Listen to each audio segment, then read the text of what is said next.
Number one అంటారు. అసలైన number one Guru Kashi university.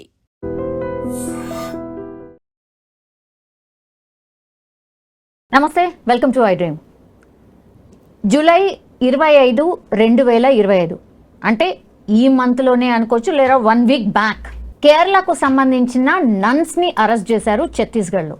వాళ్ళ మీద ప్రధాన ఆరోపణ ఏంటంటే విమెన్ ట్రాఫిక్ అనుకోండి, లేదంటే హ్యూమన్ ట్రాఫికింగ్ చేస్తున్నారు. అట్లాగే మత మార్పిడికి సంబంధించి వాళ్ళ మీద కేసు నమోదైంది. వాళ్ళు దానికి పాల్పడుతున్నారు అని ప్రధానంగా వాళ్ళ మీద ఉన్నటువంటి అభియోగం.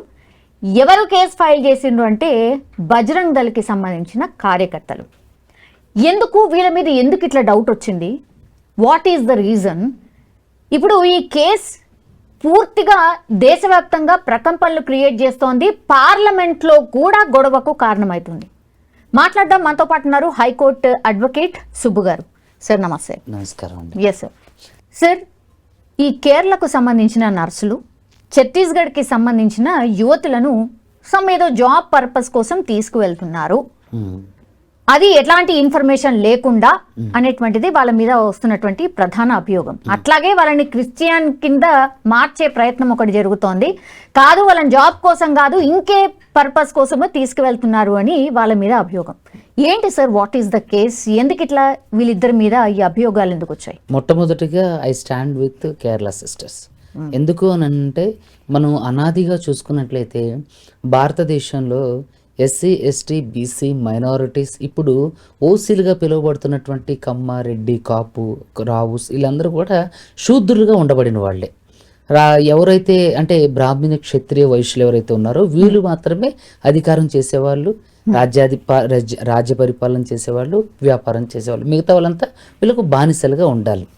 సో రానున్న కాలంలో ఏమైందంటే మనుధర్మ శాస్త్రాన్ని తీసుకొచ్చి ఎవడు చేసే కులాన్ని వృత్తులను బట్టి వాడిని, ఇక్కడ మన విష్ణు దగ్గర నుంచి చూసుకున్నట్లే అంటే తలలో నుంచి బ్రాహ్మణులు, భుజాల్లో నుంచి క్షత్రియులు, నాభిలో నుంచి వైష్ణవులు, అంటే కాళ్ళల్లో నుంచి ఇట్లా శూద్రులు. మరి అతి శూద్రుడు అంటే పంచమ వర్ణంగా కూడా వీళ్ళు 5వ వర్ణంగా వాళ్ళని కూడా తీసుకురావడం, అంటే శూద్రుల్లో అతి శూద్రులు. ఇలా తీసుకొచ్చి డివైడ్ అండ్ రూల్ పాలసీ లాగా విభజించి పరిపాలించినప్పుడు ఈ భారతదేశంలో శూద్రుడికి కానివ్వండి, అతి శూద్రుడికి కానివ్వండి చదువుకునే హక్కు లేదు, వైద్యం పొందే హక్కు లేదు, మాట్లాడే హక్కు లేదు. ఏ విధమైనటువంటి అంటే మనిషికి ఇప్పుడు మనం 2025వ సంవత్సరంలో అనుభవిస్తున్నటువంటి ఏవైతే హక్కులు, రాజ్యాంగపరమైనటువంటి విధి విధానాలు ఉన్నాయో అప్పుడు ఏమీ లేవు. సో భారతదేశంలోకి మొట్టమొదటిగా మరి శూద్రులకి చదువుకునే హక్కు లేదు. వాళ్ళు చదువుకుంటే వేదాలు వల్లిస్తే వాళ్ళ నాలుక కోసేయడం, వేదాలు చదివితే అంటే వాళ్ళ కళ్ళు పొడిచేయటం, వేదాలు వింటే వాళ్ళ చెవులలో సీసం కరిగించిపోవడం లాంటివి చేసేవాళ్ళు. మరి ఈ అతిశూద్రులుగా అనబడిన వాళ్ళు మరి ఈరోజు ఐఏఎస్లుగా, ఐపీఎస్లుగా రకరకాల పదోన్నతుల్లో ఉన్నారు. అంటే వాళ్ళకి చదువు కానివ్వండి, ఇప్పుడున్నటువంటి వాళ్ళకి చదువు కానివ్వండి భారతదేశంలోకి ఎలా వచ్చింది? క్రైస్తవ నన్స్ ద్వారానే కదా. ఈరోజు భారతదేశంలోకి విద్యా వ్యవస్థ కానివ్వండి, వైద్య వ్యవస్థ కానివ్వండి, రకరకాల ఇన్నోవేషన్స్ కానివ్వండి, సేవా తాత్పర్యతతో వచ్చిన వాళ్ళు కానివ్వండి, ఈరోజు అంతా కూడా భారతదేశ అభివృద్ధిలో పాల్గొన్న వాళ్ళే కదా. సో అలాంటి ఒక వ్యవస్థలో ఉన్నటువంటి నన్స్ హ్యూమన్ ట్రాఫికింగ్ ఎలా చేస్తారనేది ఇక్కడ నా క్వశ్చన్. ఏంటంటే ఇప్పుడు ఒక క్రైస్తవ సన్యాసిని అంటే ఏంటి? తన జీవితాన్ని మొత్తాన్ని త్యజించి దేవుని సేవలో లీనమైనటువంటి వాళ్ళు. మరి దేవుని సేవలో లీనమైనటువంటి వాళ్ళు విమెన్ ట్రాఫికింగ్, నిజంగా బజరంగ్ దళ్కి సంబంధించినటువంటి ఒక క్వశ్చన్ నేను స్ట్రైట్గా వాళ్ళని అడగాలనుకున్నాను. అసలు విమెన్ ట్రాఫికింగ్కి మీకు అర్థం తెలుసా? హ్యూమన్ ట్రాఫికింగ్కి అర్థం తెలుసా? అసలు what is the meaning of human trafficking? మానవ అక్రమ రవాణా. మరి మానవ అక్రమ రవాణా అయితే ఈరోజు హైదరాబాదులో నుంచి మీరు దేశంలో నలుమూలట్లు, తర్వాత కేరళ ఇటువైపు కూడా చాలామంది నార్త్ ఇండియన్ వర్కర్లు వస్తున్నారు. వాళ్ళు చిన్న చిన్న పిల్లలుగా ఉన్నప్పుడే వస్తారు. చూస్తే మీరు మాణికేశ్వర్ నగర్ బస్తీ అనే ఒకటి ఉంటుంది, ఉస్మాన్ యూనివర్సిటీ బ్యాక్ సైడ్. దాంట్లో ఒక ఫాస్ట్ ఫుడ్ సెంటర్ పేరొద్దు, దాంట్లో 18 years బిల్లు వాళ్ళు పనిచేస్తున్నారు. మరి వాళ్ళని ఏమంటారు? వాళ్ళు పొట్టతిప్పుల కోసం వచ్చి చేసుకుంటున్నారు అనేది పక్కకు పెడితే దాన్ని హ్యూమన్ ట్రాఫికింగ్గా మనం చూడకూడదు. అది ఒక ఉపాధిగా చూడాలి. చూస్తే ఏంటంటే నార్త్ ఇండియాకి సంబంధించినంత వరకు ఎలా అంటే ఒక రోజంతా కష్టపడితే వాళ్ళకి 100 రూపాయలు రావడం చాలా గగనం. అక్కడ డబ్బులు అనేది చాలా విలువైంది, చాలా ఎక్కువ కష్టపడితే తక్కువ డబ్బు మోతాదులోనే డబ్బులు వస్తాయి. సో కాబట్టి నార్త్ ఇండియా నుంచి చాలా మంది సౌత్ ఇండియా వైపు వచ్చి వాళ్ళు ఎక్కువ టైం, ఇక్కడ ఉన్న వాళ్ళు ఎక్కువ టైం వర్క్ చేయించుకొని వాళ్ళకి డబ్బులు ఇస్తుంటారు. సో ఇలా జరుగుతుంటది. అలానే ఇప్పుడు ఈ కేరళ నన్స్ ఎవరైతే ఉన్నారో ఈ కేరళ నన్స్ వాళ్ళు ఆంధ్రాలో ఉన్న ఒక హాస్పిటల్కి నర్సుగా ఆమెని రిక్రూట్ చేసుకొని వాళ్ళ తల్లిదండ్రుల దగ్గర నుంచి అంటే పర్మిషన్ లెటర్స్ తీసుకొని అగ్రిమెంట్స్ రాసుకొని ఆమెకు నర్స్గా శాలరీ కూడా 10,000 ఎంతో నిర్ణయించుకొని తీసుకెళ్తున్నప్పుడు వీళ్ళు బజరంగ్ దళ్ వాళ్ళు పట్టుకోవడం జరిగింది. సో పట్టుకొని ఇక కన్వర్షన్, షీఈ్ ఆల్రెడీ క్రిస్టియన్, తనతో పాటు ఈ నర్స్తో పాటు ఇంకొక అతను కూడా అరెస్ట్ చేయడం జరిగింది. నిజంగా ఇది పైశాచికమైన చర్య. ఇది మానవ జాతి మనుగడకే మాయని మచ్చలా మిగిలిపోతుంది. ఏంటంటే ఇక్కడ మతాల మధ్య మనం గొడవగా దీన్ని చూడాలి. ఇక్కడ ఏంటంటే ఎక్కడైతే ఈ బీజేపీ అంటే ఏదైతే కేంద్ర ప్రభుత్వం ఉందో ఆ కేంద్ర ప్రభుత్వ పాలిత ప్రాంతాల్లో ఉన్నటువంటి మహిళలను కానివ్వండి, అదేవిధంగా స్త్రీలను కానివ్వండి సెక్షువల్ అబ్యూస్ చేయటం, ఆ మంత్రులే సెక్షువల్ అబ్యూస్ చేయడం. మీరు గతంలో కూడా చూసుకున్నట్లయితే చిన్నపిల్లలను కూడా రేప్ చేసి మంత్రులు తర్వాత ఎమ్మెల్యే స్థాయిలో ఉన్న వాళ్ళు చెప్పేస్తారు. రాజకీయం మాట్లాడుతున్నారు సార్, రాజకీయం మాట్లాడుతున్నారు సార్. దీంట్లో సార్ కేసెస్ ఇప్పుడు ఎందుకు అంటే గతంలో జరగలేదా, ఇప్పుడే మరి ఫస్ట్ టైం జరిగిందా?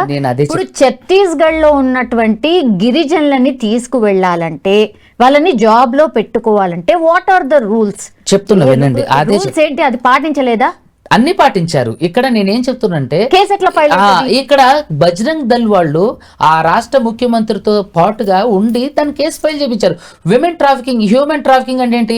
వాళ్ళని బంధించి కొట్టి హింసించి అంటే వాళ్ళని బంధించి ఎటువంటి సమాచారం లేకుండా తీసుకొని ఒక ప్రాంతం నుంచి ఇంకొక ప్రాంతంగా స్లేవ్స్ గా తీసుకుని వెళ్ళి వాళ్ళ డీటెయిల్స్ కానివ్వండి వాళ్ళు ఏ విధంగానూ ఎవరికి చెప్పుకోకుండా వాళ్ళని బానిసలు గానో సెక్స్ వర్కర్లు గానో లేదంటే రకరకాల ఇళ్లలో పనులకు గానో ఉపయోగించుకోవడాన్ని ఇట్లా ఏది అక్రమంగా ఎవరికి ఇంటిమేషన్ ఇవ్వకుండా వాళ్ళ పేరెంట్స్కి తెలియకుండా తర్వాత వాళ్ళతో ఎటువంటి అగ్రిమెంట్స్ చేయించుకోకుండా ఇలాంటి వాళ్ళని అక్రమంగా బంధించి తీసుకుని వెళ్ళడాన్ని విమెన్ ట్రాఫికింగ్ అంటారు. ఇంకా చాలా సెక్స్ వర్క్కి సంబంధించి దీంట్లో డీవియేషన్స్ కూడా ఉన్నాయి. కానీ ఇక్కడ కేవలం ఇక్కడ ఏదైతే బజరంగ్ దళ్ అనే ఒక ఆర్గనైజేషన్ ఉందో వాళ్ళు కేవలం వీళ్ళు కన్వర్షన్ చేస్తున్నారు అనే అభియోగంతో వాళ్ళిద్దరిని అరెస్ట్ చేయించడం జరిగింది. ఇక్కడ దీనికి సహకరించింది ఎవరు? ఆ రాష్ట్ర గవర్నమెంట్. ఆ రాష్ట్ర గవర్నమెంట్ ఎందుకు సహకరించింది? ఇక్కడ సెక్యులర్ అనే పదం అంటే భిన్నత్వంలో ఏకత్వం కలిగినటువంటి భారతదేశంలో కేవలం ఒక మతం మాత్రమే ఉండాలి. సో ఇతర మతాల వాళ్ళకి ఇక్కడ అంటే ఇక్కడ పర్మిషన్ లేదు, ఇక్కడ బ్రతకడానికి అర్హత లేదు అన్నట్లుగానే చేశారు. చూడండి, ఒక క్రైస్తవ సన్యాసులు ఎక్కడన్నా హ్యూమన్ ట్రాఫికింగ్ చేస్తారా? ప్రపంచంలో మీరు ఎక్కడన్నా నాట్ ఓన్లీ క్రైస్తవ సన్యాసులు, మీరు వాళ్ళ గురించి వాళ్ళ వత్తాసు తీసుకొని మాట్లాడినట్టు అనిపిస్తుంది నాకు. ఇక్కడ చూడండి, నేను ఎవరైతే విక్టిమ్స్ ఉన్నారో విక్టిమ్స్ తరపున నేను నిజం మాట్లాడుతున్నా. ఇక్కడ వాళ్ళ తరపున వత్తాసు తీసుకుంటే అవును దే ఆర్ ఇన్నోసెన్స్, వాళ్ళు ఇన్నోసెన్స్ అయినప్పుడు ఇప్పుడు మీరైనా సరే ఆ పొజిషన్లో ఉన్నప్పుడు అంటే వాళ్ళకి వత్తాసు తీసుకుని అంటే భారతదేశం మొత్తం వాళ్ళకి వత్తాసు తీసుకుందా? అంటే పార్లమెంటు మొత్తం వత్తాసు తీసుకుందా? రాష్ట్ర గవర్నమెంట్లు మొత్తం వత్తాసు తీసుకునే అంటే వాళ్ళు నిజంగా హ్యూమన్ ట్రాఫికింగ్ చేసిన వాళ్ళే అయితే పార్లమెంట్ కేరళ సర్కారు కూడా మీలాగా స్పందిస్తలేదనిపిస్తుంది. చూడండి, కేరళ సర్కారు వాళ్ళ ఎంపీలందరినీ కూడా ఏదైతే ఛత్తీస్గఢ్ లో నన్సున్న జైల్లో ఉన్నారో వాళ్ళు పర్యటించడం కూడా జరిగింది. అక్కడ వాళ్ళు పర్యటించి ఇక్కడ తప్పు నేను ఏమంటున్నానంటే వాళ్ళు కన్వర్షన్కి పాల్పడలేదు. ఇక్కడ వాళ్ళు ఆమెని ఆంధ్రాలో ఒక హాస్పిటల్కి వర్క్కి తీసుకెళ్ళడానికి వచ్చారు. వాళ్ళ పేరెంట్స్ పర్మిషన్ తీసుకుని ఉన్నారు. అయితే అదే మీరు నార్త్లో రీసెంట్గా 2 days బ్యాక్ ఒక హాస్పిటల్ మీద బజరంగ్ దళ్ సంబంధించి తర్వాత ఆర్ఎస్ఎస్కి సంబంధించి తర్వాత కొన్ని హిందూ ఆర్గనైజేషన్స్ ఏవైతే ఉన్నాయో అవన్నీ కూడా నిన్ననే మీరు న్యూస్లో చూసినట్లయితే మొత్తం హాస్పిటల్ ఫర్నిచర్ పగలగొట్టేసి మీ క్రిస్టియన్ హాస్పిటల్లో చేసే సర్వీసులు మాకు ఏమీ వద్దు అంటే ఒక మనిషికి వైద్యం చేయడానికి కూడా మతం అనే ఒక ముసుగు అడ్డం వస్తుందా? ఇప్పుడు మీరు ఒక పేషెంట్గా వచ్చారు, నేనే ఫర్ సపోజ్ ఒక క్రిస్టియన్కి సంబంధించిన డాక్టర్ని, నేను డాక్టర్గా ఒక పేషెంట్ పట్ల ప్రవర్తిస్తానా లేదంటే ఒక మతపరమైనటువంటి వ్యక్తిగా పేషెంట్తో ప్రవర్తిస్తానా? మీరు చెప్పండి. సో ఇక్కడ సార్ 100లో ఒక్కటి అవుతుండొచ్చు నాకు తెలిసి అట్లాంటిది. రెగ్యులర్ గా నార్త్ లో జరుగుతున్నవి ఇవే. మీరు చూసుకున్నట్లయితే యూపీ గవర్నమెంట్ లో చాలా వరకు క్రైస్తవుల్లో చర్చిలను పగడగొట్టడం, క్రైస్తవుల్ని కొట్టడం, అదేవిధంగా క్రైస్తవ చర్చిలను కూల్చేయడం, అక్కడ ఉన్నటువంటి ఎవరైతే ట్రైబ్స్ ఉన్నారో ఆ ట్రైబ్స్ ని మీరు చూసుకున్నట్లయితే మణిపూర్లో ఉన్నటువంటి క్రిస్టియన్స్ కదా మొత్తాన్ని, అక్కడ ఉన్న ట్రైబ్స్ మొత్తం క్రిస్టియన్స్ కదా, అక్కడ ఉన్న వాళ్ళు మణిపూర్లో మారకాండ జరగలేదంటారా? అక్కడ మొత్తం క్రిస్టియన్ చర్చిలు కానీ క్రిస్టియన్ మిషనరీస్ని కానీ క్రిస్టియన్స్ని కానీ అక్కడ కాల్చేయడం, నరమేధం జరగలేదంటారా? ఇది నిజం కాదంటారా? ఇంకొక విషయం ఏంటంటే, మీరు యూపీకి వస్తే యూపీలో ఉన్న చర్చిలు కూల్చడం నిజం కాదంటారా? అక్కడ ఉన్న క్రైస్తవుల్ని కొట్టి బట్టలోడదీసి నగ్నంగా చూపించడం నిజం కాదంటారా? ఆదివారం చర్చి జరగకోకుండా చర్చి ఎదుట బయటయించి అంటే హనుమాన్ చాలీసా రామనామ జపాలు చేయడంతో ఇక్కడ నేను వీటిని ఖచ్చితంగా తప్పు అని అంటున్నా. ఇక్కడ మీరు ఏం చేయాలి? చట్టమైనటువంటి ఫైట్ చేయాలి. ఒకవేళ నిజంగానే యాంటీ కన్వర్షన్ జరిగిందా, యూ కెన్ మీరు ఎగెన్స్ట్గా మీరు కేసు ఫైల్ చేయండి, దానికి ఎటువంటి అభ్యంతరం లేదు. కానీ ఇక్కడ క్రైస్తవుల్ని అంటే ప్రామాణికంగా చేసుకొని ముస్లిమ్స్ని ప్రామాణికంగా చేసుకొని మాత్రమే దాడులు జరుగుతున్నాయి. ఇది 100% ఎవరు ఒప్పుకున్నా ఒప్పుకోకపోయినా యాజ్ అడ్వకేట్గా నేను ఎక్కడికైనా వచ్చి ఈ విషయాన్ని బహిర్గతంగా చెప్పాల్సిన బాధ్యత నాకుంది. ఎవరైనా వచ్చే సమాధానం అడిగినా దానికి రిప్లై ఇవ్వాల్సిన బాధ్యత నాకుంది. యాజ్ అడ్వకేట్గా నాకు ఆ రైట్ ఉంది కాబట్టి నేను చెప్తున్నా. ఇక్కడ హిందుత్వంలో ఉన్నటువంటి మళ్ళీ అందరూ కాదు, హిందుత్వం అనేది చాలా మాధుర్యమైంది, దాంట్లో ఉన్న భావజాలం కానివ్వండి, దాంట్లో ఉన్నటువంటి అంటే అంశాలు కానివ్వండి చాలా గొప్పవే. కానీ హిందుత్వం పేరు ముసుగు కప్పుకొని కొంతమంది రాజకీయ నాయకులు వాళ్ళ స్వప్రయోజనం కోసం ఎలాంటి కాండాలు సృష్టించి వాళ్ళ మనుగడ కోసం, వాళ్ళ రాజకీయ స్వప్రయోజనం కోసం, వాళ్ళు పదవుల్ని అభిష్టించడం కోసం, వాళ్ళు పదవుల్లో కొనసాగించడం కోసం మాత్రమే ఇలాంటి ఒక మాబ్ అటాక్స్ లాగా, అంటే కొంతమంది మనుషుల్ని మాట్లాడుకొని వాళ్ళకి కాషాయ రంగు పులిమేసి వాళ్ళు వెళ్ళి ఇట్లాంటి అటాక్స్ జరుగుతున్నాయి. ఖచ్చితంగా ఇది 100కి 200% కమ్యూనల్కి సంబంధించినటువంటి ఇష్యూయే. భారతదేశంలో కమ్యూనల్కి సంబంధించినటువంటి ఇష్యూస్ లేవనెత్తాలి. మీరు చూస్తే ఎక్కడో ఒకటి జరిగిద్దని అని అన్నారు. మీకు ఎగ్జాంపుల్గా ఒక ఆంధ్రాలో ఉన్న ఒక క్రిస్టియన్కి సంబంధించిన ఒక అమ్మాయి జెసితా కట్టు అని చెప్పి ఒక అమ్మాయి ఉంది. ఆ అమ్మాయి ఐటీ ఎంప్లాయీ. ఆ అమ్మాయి కొన్ని ఇన్స్టాగ్రామ్ వీడియోస్లో క్రిస్టియన్కి సంబంధించినటువంటి కొన్ని వీడియోస్లో మాట్లాడుతుంటుంది. ఆమెకి అసహ్యకరమైన పదజాలంతో కామెంట్స్ పెడతారు ఈ జెసితా కట్టుకి. అయితే ఆమెకి ఎంప్లాయీ ఏ కంపెనీలో చేస్తుందో తెలుసుకొని ఆ ఎంప్లాయీస్కి, ఆ కంపెనీలో చేస్తున్నటువంటి టీమ్ లీడర్స్కి, సీఈఓలకి, మేనేజర్లకి ఆ అమ్మాయిని జాబ్లో నుంచి తీసేయమని చెప్పారు. అంటే మరి ఇది అన్యాయం కదా? అంటే ఒక మతానికి సంబంధించినటువంటి వాక్ స్వాతంత్ర హక్కు కూడా ఆ అమ్మాయికి లేదా? అదే విధంగా మనం మీరు చూసుకున్నట్లయితే ఫస్ట్ అజయ్ బాబు గారు ఎంతో మంది ఎన్నో చేస్తూ ఉంటారు సార్. చాలా మందికి నెగిటివ్ కామెంట్స్ వస్తుంది. ఎందుకు పర్టికులర్ గా మీరు పాయింట్అవుట్ చేసి ఆ అమ్మాయికే వస్తుంది అని ఎలా చెప్పగలుగుతున్నారు? సోషల్ మీడియా ఇన్ఫ్లుయెన్సర్స్ చాలా మంది చాలా యాక్టివ్ గా ఉంటున్నారు, వాళ్ళకి కూడా నెగిటివ్ కామెంట్స్ వస్తున్నాయి. వాళ్ళ మాటలు బట్టి వాళ్ళ మీద గురించి ఇప్పుడు చెప్పా. కానీ ఆమెను జాబ్ లో నుంచి తీసేయమని చెప్పి మెయిల్స్, కాల్స్ చేశారని చెప్తున్నా. ఇక్కడ అమ్మాయికి negative comments most probably interview చూసిన తర్వాత నాకు కూడా నెగిటివ్ కామెంట్స్ పెట్టవచ్చు. I don't care about that. నేనేమంటానంటే ఆ అమ్మాయి వృత్తి మీద, ఆ అమ్మాయి పొట్ట మీద కొట్టడానికి చూస్తున్నారు. అంటే ఇక్కడ దీని ఉద్దేశం ఏంటి అంటే భారతదేశంలో కేవలం హిందువులు మాత్రమే జీవించాలా? భారతదేశంలో మరి ఇప్పుడు చాలా మంది నాస్తికులు ఉన్నారు, వాళ్ళకి భారతదేశంలో జీవించే హక్కు లేదా? క్రైస్తవులు ఉన్నారు, వాళ్ళకి భారతదేశంలో జీవించే హక్కు లేదా? ముస్లిమ్స్ ఉన్నారు, వాళ్ళు భారతదేశంలో జీవించే హక్కు లేదా? ఈ భూమి మీద పుట్టి ఈ భూమిలో పెరిగి చచ్చిన తర్వాత ఇదే భూమిలో కలిసే మనకే అసలు మతం అనే గొడవ ఎందుకు? సోషల్ యాక్టివిటిస్ట్ గా మాట్లాడుతున్నారు. You are not talking as a really నాకైతే అదే అనిపిస్తుంది. ఎందుకంటే మీరు మోస్ట్ ప్రాబబ్లీ నేను చెప్పే మాటను మీరు రిసీవ్ చేసుకునే మనస్తత్వం లేకపోయి ఉండొచ్చు. ఇక్కడ ఏంటంటే ఒక వ్యక్తి ఒక ప్రయోజనం కోసం మాట్లాడడం వేరు, ఒక వ్యక్తి దేశంలో జరుగుతున్న అన్యాయం కోసం మాట్లాడడం వేరు. ఇక్కడ నేను మాట్లాడితే దేశంలో జరుగుతున్న అన్యాయం గురించి, ఒక పర్టికులర్ ఒక కమ్యూనిటీ మీద ప్రత్యేకించి దాడులు చేస్తున్నారు. మీరు వాస్తవం కాదంటారా? ఇప్పుడు యూపీలో కానివ్వండి, నార్త్ లో కానివ్వండి, మత మార్పిడి జరగట్లేదా? చూడండి, జరగట్లేదా? సుప్రీంకోర్టే ఈ విషయం గురించి ప్రస్తావించింది. ఏ వ్యక్తిని కూడా ఒక మతం ప్రభావితం చేయలేదు. ఒక వ్యక్తి యొక్క అభ్యంతరాలకి, ఇష్టాలకి వ్యతిరేకంగా వాళ్ళు అంత సాధారణంగా మతం మారని మొన్న రీసెంట్ గా ప్రవీణ్ పగడాల గారి కేసులో ఒక స్టేట్మెంట్ లో సుప్రీంకోర్టు మాట్లాడింది. దానికంటే మనం ఎక్కువ వాళ్ళం మాట్లాడడం జనరల్ ఒక ప్రొసీజర్ అడుగుతా సార్. ఇప్పుడు వీళ్ళిద్దరు నన్స్ ఎవరైతే ఉన్నారో ఛత్తీస్గఢ్ అడవిలోకి వెళ్ళి ఆదివాసీల దగ్గరికి వెళ్ళి వాళ్ళని ఒప్పించి వాళ్ళ దగ్గర నుంచి పర్మిషన్ తీసుకొని ఇంకొక దగ్గర హాస్పిటల్లోనో లేకపోతే ఉద్యోగంలో పెట్టే పరిస్థితి ఉంటుందా? జనరల్లీ అట్లా జరుగుతుందా? ఎందుకు లేదు? ఇప్పుడు మీరు చూసుకున్నట్లయితే ఈ పర్టికులర్ కేసులోనే చెప్తున్నా, ఇదే పర్టికులర్ కేసులో కాదు, మీకు వేంసూర్ అని చెప్పి సత్తుపల్లి పక్కనే వేంసూర్ ఉంది, అక్కడ తెల్లోళ్ళ హాస్పిటల్ అంటారు. మీరు ఒకసారి ఈ వీడియో మన ఇంటర్వ్యూ అయిపోయిన తర్వాత వెరిఫై చేయండి. అక్కడ రకరకాల స్టేట్లో ఉన్నటువంటి అమ్మాయిలు ఉన్నారు, నర్సింగ్ చేసిన వాళ్ళు, నర్సింగ్ చేయలేని వాళ్ళు, MPHW ఏది మల్టీపర్పస్ హెల్త్ వర్కర్గా చదివిన వాళ్ళు, వీళ్ళందరికీ ఏంటంటే అందులో హాస్పిటాలిటీలో వాళ్ళకి జాబులు కల్పిస్తుంటారు. అక్కడేంటండి ఇక్కడ కూడా చూడండి. మరి అలాంటప్పుడు ఆ అమ్మాయిని హాస్పిటల్లో నర్స్ గానో కీపర్ గానో లేదంటే ఏదో బట్టలు ఉతకడానికి అనుకుందాం తీసుకొస్తున్నప్పుడు, మరి రకరకాల హాస్పిటల్స్లో రకరకాల స్టేట్స్కి సంబంధించిన అమ్మాయిలు వచ్చి ఒక బ్రోకర్ల ద్వారా మోసపోతుంటారు.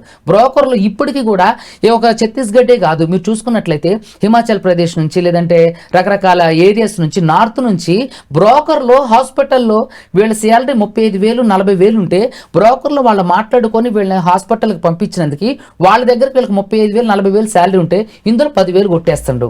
మరి వీడిని ఏమంటారు? ఎట్లాంటి మోసం చేసి మోసకారులు ఉన్న ఈ రోజులలో స్వచ్ఛందంగా, అంటే ఇక్కడ నేను సిస్టర్స్ స్వచ్ఛందమైనటువంటి మనసుతో వెళ్ళారని చెప్పేసి నేను చెప్తున్నా. ఎందుకు అనంటే అక్కడ వాళ్ళకి ఉపాధి కల్పించిన వాళ్ళు ట్రైబ్స్. ఇక్కడ ఏంటంటే అక్కడ నక్సలైట్ ప్రాబల్యం ఉన్న ప్రాంతం అది. ఇంకొకటి ఏంటి, అక్కడ వాళ్ళు ఆల్రెడీ క్రిస్టియన్. ఇక్కడ మత మార్పిడి జరగడానికి అవకాశం ఎక్కడ ఉంది? ఇంకొక విషయం, ఇక్కడ హ్యూమన్ ట్రాఫికింగ్ అన్నారు. నేను ఇందాక చెప్పిన నిర్వచనం ఏంటి? హ్యూమన్ ట్రాఫికింగ్ అంటే ఏంటి?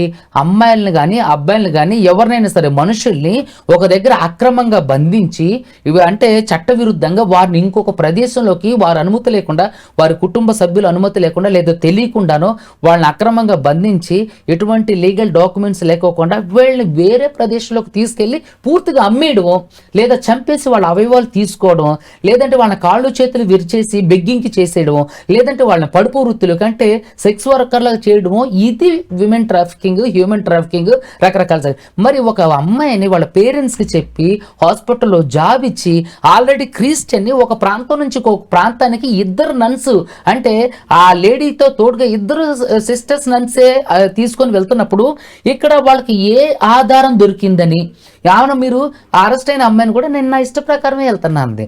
వాళ్ళు కూడా వాళ్ళు డాక్యుమెంట్స్ కూడా చూపించారు. ఈరోజు కేంద్ర ప్రభుత్వాన్ని మీద ఏదైతే కేరళలో ఉన్నటువంటి డాక్యుమెంట్స్ చూపించారు.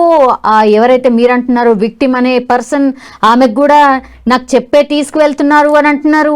ఇన్ని పాజిటివ్ ఉన్నాయి కదా, మరి కేసు ఎందుకు అయింది? వీళ్ళ మీద అనుమానం ఎందుకు వచ్చింది? అదే కదా. ఇప్పుడు ఇక్కడ ఒకటండి, కమ్యూనల్ బేస్ మీద ఇక్కడ భారతదేశంలో ఉన్నటువంటి దౌర్భాగ్యం ఏంటంటే ఒక మతం మీద ఇంకొకళ్ళు అంటే వాళ్ళు అంటే దుర్బుద్ధి చూపిస్తూ ఉంటారు.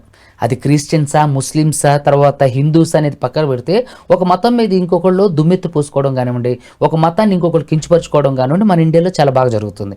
సో ఇక్కడ ఛత్తీస్గఢ్ రాష్ట్రం అనేది ఏంటంటే హిందుత్వ పరిపాలనలో ఉన్నటువంటి ఒక గవర్నమెంట్లో ఉన్నటువంటి రాష్ట్రం. సో ఆ రాష్ట్రంలో ఎక్కడ ఈ అమ్మాయిని తీసుకెళ్ళిపోయి ఎక్కడ మీరు చూడండి, మరి అదే బజరంగ్ దళ్ వాళ్ళు అక్కడ ఆ అమ్మాయిని పంపించకుండా ఆ అమ్మాయికి అదే ఏదైనా స్టేట్లో ఒక మంచి అమ్మాయికి చదువుకు సంబంధించినటువంటి ఒక పోస్ట్ ఇప్పించమనండి. ఎట్లా వాళ్ళ పని సార్? మరి ఇప్పుడు ఆమెకి అంటే అమ్మ పెట్టతో ఆడుకు తినేవదు అన్నట్టుంది. ఇప్పుడు వాళ్ళ పని అన్నప్పుడు ఆ అమ్మాయి ఇష్టమయ్యి ఒక నన్స్తో వెళ్తున్నప్పుడు చూడండి, అసలు ప్రపంచంలో మీరు ఎక్కడైనా చూడండి, నన్స్ ఎక్కడైనా సరే హ్యూమన్ ట్రాఫికింగ్ చేశారా? నన్స్ ఎక్కడన్నా పడుపు వృత్తి చేయడానికి ప్రోత్సహిస్తారా? లేదంటే నన్స్ ఎక్కడైనా అమ్మాయిలను తీసుకొని ఎక్కడికన్నా అమ్మేస్తారా? ఎక్కడన్నా ఏమో మరి డౌట్, మరి ఎందుకు వచ్చిందో మరి ఇప్పుడు ఇక్కడ డౌట్ కాదు. ఇక్కడ మీరు చూసినట్లయితే వాళ్ళు కేరళ నన్స్, వాళ్ళు అడ్రస్ లేని వాళ్ళు కాదు, లేదంటే వాళ్ళు ఎక్కడో పుట్టి ఎక్కడో పెరిగి ఒక అనాముకులుగా వచ్చిన వాళ్ళు కాదు. వాళ్ళకి ఒక కాంగ్రిగేషన్స్లో అంటే నన్స్గా వర్క్ చేస్తున్నటువంటి వాళ్ళు తీసుకెళ్ళి ఇప్పుడు కేరళలో అమ్మాయిలు లేక లేదంటే రాష్ట్రాల్లో అమ్మాయిలు లేక వీళ్ళు తీసుకెళ్తున్నారా? నక్సలైట్ ప్రభావిత ఏరియాల్లో తినటానికి కూడా మీరు ఛత్తీస్గఢ్లో నేను ఇందాకే చెప్పా 50 రూపాయలకు రోజంతా కూలికెళ్తారు. సో అలాంటి ఒక ప్రాబల్యం ఉన్న ఏరియాలో ఒక అమ్మాయిని అభివృద్ధి చెందడం కోసం తీసుకెళ్తున్నారనే కోణంలో ఎందుకు ఆలోచించట్లేదు? ఈ రోజు భారతదేశానికి విద్యా వ్యవస్థను అందించినటువంటి క్రిస్టియన్ వ్యవస్థ, ఈ రోజు భారతదేశానికి ఏదైతే వైద్య వ్యవస్థను అందించినటువంటి క్రిస్టియన్ వ్యవస్థ ఈ రోజు భారతదేశాన్ని భ్రష్టు పట్టించడానికి ముందుకు పూనుకుంటుందంటారా? Not only Christian missionaries, Hindus అయినా సరే, ముస్లిమ్స్ అయినా సరే. మీరు ముస్లిమ్స్ అయినా సరే చూసుకుంటే కన్వర్షన్స్ చేయట్లేదా సార్? చూడండి, నేను సుప్రీం మొత్తం అసలు క్రిస్టియన్ లాగానే మాట్లాడుతున్నారు. ఈ మాట అంటున్నాను ఏమనుకోవద్దు. వత్తాసు తీసుకొని వాళ్ళ వైపే ఉన్నట్టు మాట్లాడుతున్నారు. చూడండి, కన్వర్షన్ అనే దాని గురించి సుప్రీంకోర్టు క్లియర్గా చెప్పింది. ఏ వ్యక్తి ఏ ప్రయోజనాలు అంచి కానీ, లేదంటే దేని కొరకు కానీ, లేదంటే తన వ్యక్తిత్వాన్ని చంపుకొని ఒక మతాన్ని బలవంతంగా స్వీకరించడు అని. అంటే ఇక్కడ ఎవరన్నా మతం మారడం అనేది, మత ప్రచారం అనేది, మత స్వాతంత్రం అనేది రాజ్యాంగం కల్పించినటువంటి హక్కు. ఈరోజు మీకు 18 ఏళ్ళు దాటిన తర్వాత నచ్చిన మతాన్ని స్వీకరించే హక్కు మీకుంది. అలాగే డాక్టర్ బిఆర్ అంబేద్కర్ గారు హిందూగా పుట్టి క్రిస్టియన్గా మరి క్రిస్టియన్గా నుంచి మళ్ళీ బుద్ధిజంలోకి వెళ్ళారు. ఆల్ రైట్ సార్, మనం డీవియేట్ అయిపోతున్నాం. ఈ కేసు ఏంది ఇప్పుడు? కుట్రపూరితంగా 100కి 200%. వాళ్ళ దగ్గర డాక్యుమెంట్స్, ఈ అమ్మాయిని నర్స్గా తీసుకెళ్తానా, లేదంటే హాస్పిటల్లో పనిచేయడానికి తీసుకెళ్తున్నటువంటి డాక్యుమెంట్స్ ఉన్నాయి. తల్లిదండ్రులకు ఖచ్చితంగా వాళ్ళు పర్మిషన్ తీసుకుని వీళ్ళు తీసుకెళ్తున్నారు. అక్రమంగా అంటే వీళ్ళు ఒక ప్రైవేట్ వెహికల్లోనో, లేదంటే మీరు చూసినట్లయితే కేసు ఫైల్ అయిన తర్వాత చాలా కోణాల్లో మేము కేసుని స్టడీ చేయడం జరుగుతుంది. ఎలా అంటే ఇక్కడ అమ్మాయిని అంటే పబ్లిక్ ట్రావెల్స్లో తీసుకెళ్తున్నారు.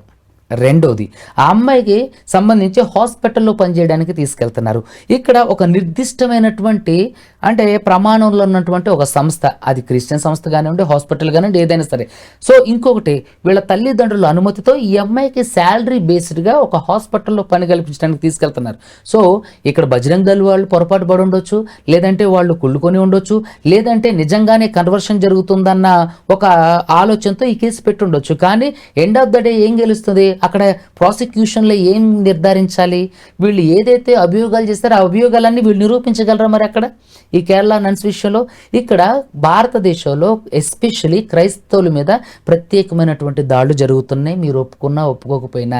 ఇక్కడ అదే ఛత్తీస్గఢ్ రాష్ట్రంలో, తర్వాత కొన్ని అంటే నార్త్ ఇండియాలో కొన్ని రాష్ట్రాలలో ఎవరైతే ఎస్సీలుగా ఉండి వాళ్ళు క్రిస్టియనిటీని స్వీకరిస్తారో వాళ్ళు ఎస్సీ సర్టిఫికేట్ కోల్పోతారని చెప్పి కూడా అంటే బీసీసీలోకి వెళ్ళిపోతారని చెప్పేసి మాట్లాడడం జరుగుతుంది. మరి ఆర్టికల్ 14 ప్రకారం చట్టం ముందు అందరూ సమానమే. మరి ఆర్టికల్ 14 ప్రకారం చట్టం ముందు అందరూ సమానలే అయినప్పుడు, ఎస్సీలు కన్వర్షన్ అయినప్పుడు బీసీగా మారినప్పుడు, మరి ఓసీలు క్రిస్టియన్గా మారినప్పుడు వాళ్ళు కూడా బీసీ అవ్వాలి కదా, ఓసీ ఎందుకు కొనసాగాలి? మీరే చెప్పండి. చట్టం అందరికీ సమానమని మనకు ఆర్టికల్ 14 చెప్తుందండి. చట్టం ముందు అందరూ సమానమని. మరి అలాంటప్పుడు ఎస్సీలు క్రిస్టియానిటీని స్వీకరించినప్పుడు ఏదైతే వాళ్ళ మూలం ఉందో, ఏదైతే వాళ్ళ మూల స్తంభాలు ఉన్నాయో, వాళ్ళ న్యాచురాలిటీ ఏదైతే ఉందో, వాళ్ళ ఉనికి అంటే కులం అనేది, లేదంటే ఒక జాతి అనేది వాళ్ళ ఉనికి.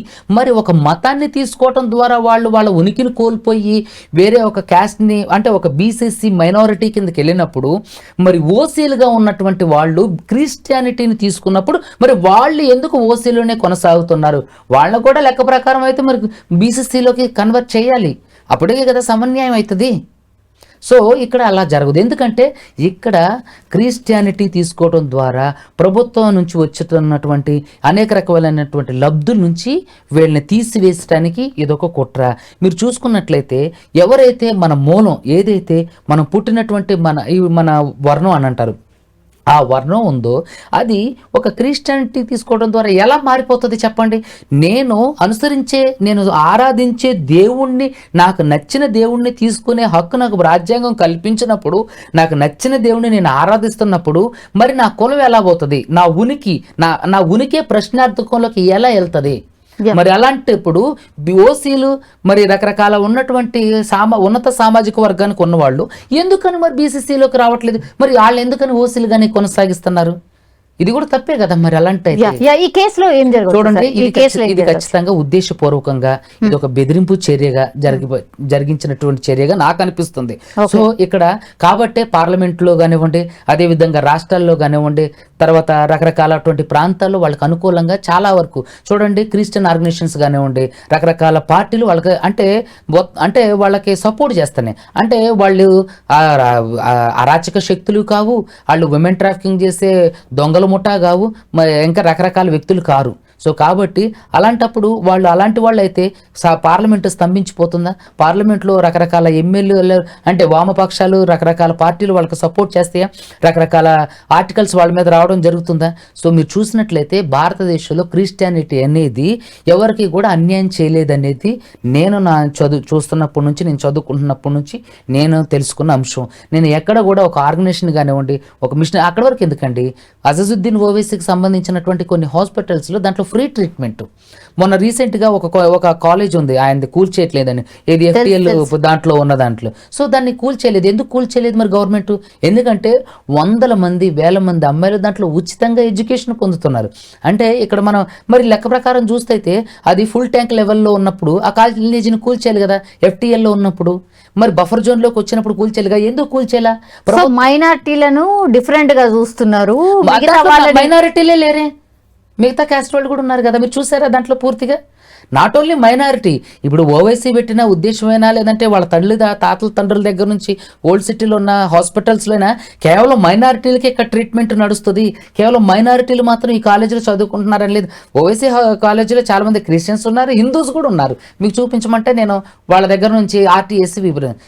సో ఇక్కడ ఏంటి అని అంటే ఒక వ్యక్తి తన స్వప్రయోజనం కోసం ఒక వ్యవస్థ మీద లేదంటే ఒక మతం మీద ఉద్దేశపూర్వకమైనటువంటి చర్యలకు పాల్పడుతున్నారనేది అంటే వాళ్ళ రాజకీయ స్వప్రయోజనం కోసం లేదంటే వాళ్ళు అంటే రకరకాల అంశాలను జోడించుకొని చేస్తున్నారు తప్ప ఇది 100కి 200% తప్పు. ఇక్కడ ఏంటనంటే ఒక వ్యక్తి తనంతట తానుగా ఎప్పుడు తప్పు చేయడానికి ప్రేరేపించబడడు. ఇది ఖచ్చితంగా వ్యవస్థలో ఉన్నటువంటి కొంతమంది వ్యక్తులు వాళ్ళని ప్రేరేపించి చేస్తున్నటువంటి అంటే అరాచక చర్యలు. సో భారతదేశం అనేది భిన్నత్వంలో ఏకత్వం కలిగిన రాష్ట్రం. ఇక్కడ దయచేసి మనుషులు మతాల పేరుతో కొట్టుకోకుండా, మతాల పేరుతో దాడులు చేసుకోకుండా మానవత్వంతో మెలగాలనేది నా యొక్క ఉద్దేశం. ఇప్పుడు దీనికి సంబంధించినటువంటి ఛత్తీస్గఢ్లో ఖచ్చితంగా ఇది ఉద్దేశపూర్వకమైనటువంటి క్రైస్తవుల మీద జరుగుతున్నటువంటి దాడులే, ఇది నిజం. Thank you sir, thank you so much. ఏమవుతుందో చూద్దాం. నిజంగా ప్రస్తుతం ఉన్నటువంటి సమాజం దేనికి ప్రయారిటీ ఇస్తుంది? ఆర్థిక సంబంధాల చుట్టూ మాత్రమే తిరుగుతుంది. మళ్ళీ ఎన్నికలంగానే చాలా విరక్తి కలుగుతాం. మంచి అనిపిస్తుంది కదా, లేడీస్ కూడా ఛాలెంజింగ్ జాబ్స్ చేసినప్పుడు చాలా బాగుంటది. ఫుడ్ డెలివరీ ఇవ్వటానికి వెళ్ళినటువంటి డెలివరీ బాయ్ అనిల్ పై